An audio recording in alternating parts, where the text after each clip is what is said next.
വൈകുന്നേരങ്ങളിൽ സ്കൂളൊക്കെ വിട്ട് വരുന്ന സമയത്ത് മക്കൾക്ക് നമുക്ക് തയ്യാറാക്കി കൊടുക്കാൻ പറ്റുന്ന വളരെ ഈസി ആയിട്ടുള്ളൊരു ഈവനിങ് സ്നാക്കിൻ്റെ റെസിപ്പിയാണ്. നല്ല ചൂട് വാഴയ്ക്ക ബജിയാണ് കേട്ടോ.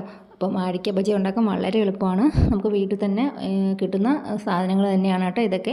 ഇപ്പോൾ നമ്മൾ അവിയലിനൊക്കെ മലക്കറി വാങ്ങുന്ന സമയത്ത് അതിൻ്റെ കൂടെ കിടക്കുന്ന ഒരു കായുണ്ട് കേട്ടോ. പേങ്ക എന്നാണ് നമ്മളിവിടെ തിരുവനന്തപുരത്ത് പറയുന്നത്. ഇത്തിരി വണ്ണമുള്ള അവിയലിൻ്റെ കായാണ്. നമ്മൾ സാധാരണ ഏത്തൻ കാ അങ്ങനെ ഇടാറില്ല. കൂടുതലും തിരുവനന്തപുരത്തൊക്കെ അവിയലിനിടുന്നത് ഈ പേങ്ക എന്ന് പറയുന്ന കായാണ് കേട്ടോ. കുറച്ചുകൂടെ വീതിക്ക് ബജിക്ക എന്നൊക്കെ തന്നെയാണ് ഇതിന് പറയുന്നത്. അപ്പം അത് ഉണ്ടായിരുന്നു. അപ്പോൾ ഞാൻ വെച്ചാൽ എന്തായാലും രണ്ടെണ്ണം എടുത്ത് ഉണ്ടാക്കി കൊടുക്കാമെന്ന് വിചാരിച്ചു. അപ്പോൾ വളരെ കുറച്ച് ബാറ്ററി മതിയല്ലോ. അതിന് വേണ്ടിയിട്ട് ഞാൻ വളരെ കുറച്ച് കടലമാവും കുറച്ച് അരിപ്പൊടി ഇടുന്നത് നല്ല ക്രിസ്പി ആവാൻ വേണ്ടിയിട്ടാണ്. അതിന് മുളക് പൊടി നമുക്ക് എരിവിനനുസരിച്ച് ഇടാം.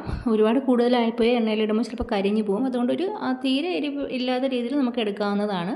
പിന്നെ അതിൻ്റെ കൂട്ടത്തിൽ കായപ്പൊടി, മഞ്ഞൾപ്പൊടി, ഉപ്പ് ഇത്രയിട്ട് നന്നായിട്ട് വെള്ളം ഒഴിച്ച് ഒന്ന് മിക്സ് ചെയ്തെടുക്കുക. തീരെ വെള്ളം കൂടിയിട്ട് ലൂസ് ആവരുത് കേട്ടോ. എന്നാൽ ഇതിൻ്റെ പുറത്തിങ്ങനെ പുരണ്ട് വരത്തില്ല. അപ്പോൾ ഇതിൻ്റെ കൂടുതൽ ഇത് മിക്സ് ചെയ്ത് ഇങ്ങനെ മൂടിയിരിക്കത്തക്ക രീതിയിലാണ് ഈ മാവിൻ്റെ കൺസിസ്റ്റൻസി വേണ്ടത്.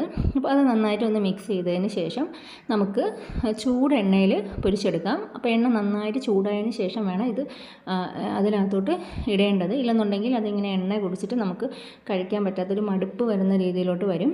അപ്പോൾ ഇതൊന്ന് ഇട്ടിട്ട് ഇതിൻ്റെ പുറത്തോട്ട് നമുക്ക് തവി കൊണ്ട് എണ്ണ കോരി അതിൻ്റെ പുറത്തിങ്ങനെ ഒഴിച്ചു കൊടുക്കുക. അപ്പോൾ അതിങ്ങനെ വീർത്ത് വരുന്നത് കാണാൻ പറ്റും.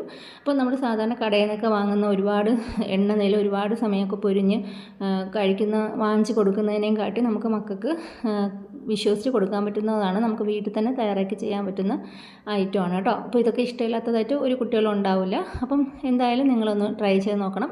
മിക്കവാറും എല്ലാവർക്കും അറിയായിരിക്കും. അപ്പം വളരെ ഈസി ആയിട്ട് ചെയ്യാൻ പറ്റുന്ന ഒരു ഈവനിങ് സ്നാക്കാണ്.